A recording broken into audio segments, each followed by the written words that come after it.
রাসূলুল্লাহ বেহুশ হয়ে পড়লেন, আবার হুশ হলো, আবার বেহুশ হলেন। হজরের পরে হযরতে জিবরাইল এসে বলছেন, আসসালামু আলাইকা ইয়া রাসূলুল্লাহ, হে আল্লাহর রাসূল, আল্লাহ আপনাকে সালাম বলেছেন আর তিনি জানতে চেয়েছেন আপনি কেমন আছেন।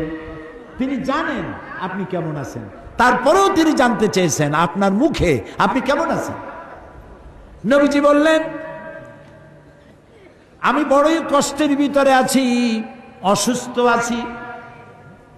হযরতে জিবরাইল বলছেন, ইয়া রাসূলুল্লাহ, একজন নতুন ফেরেশতা এসেছে আজ আমার সাথে, যে ফেরেশতা কোনো মানুষের কাছে আসার জন্য অনুমতি কোনোদিন চায় নাই আর কোনোদিন চাবেও না, শুধু আপনার অনুমতি চায় আপনার কাছে আসার জন্য। সে ফেরেশতার নাম মালাকুল মউত। হযরতে মালাকুল মউত রাসূলের অনুমতি নিয়ে রাসূলের জাসাদ মুবারকের কাছে এসে সালাম পেশ করলেন।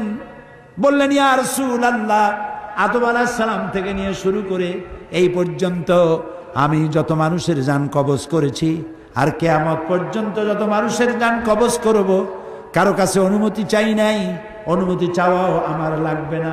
কিন্তু আজকে আসার সময় আল্লাহ রাব্বুল আলামিন আমাকে বলেছেন আমি যেন আপনার অনুমতি চাই। রাসূলুল্লাহ বললেন, মালাকুল মউত, আমি যদি তোমাকে অনুমতি না দেই? হযরতে মালাকুল মউত বলেন, ইয়া রাসূলুল্লাহ, আল্লাহ তাআলা বলেছেন অনুমতি যদি না পাও ফিরে এসো। আল্লাহু আকবার, আল্লাহু আকবার।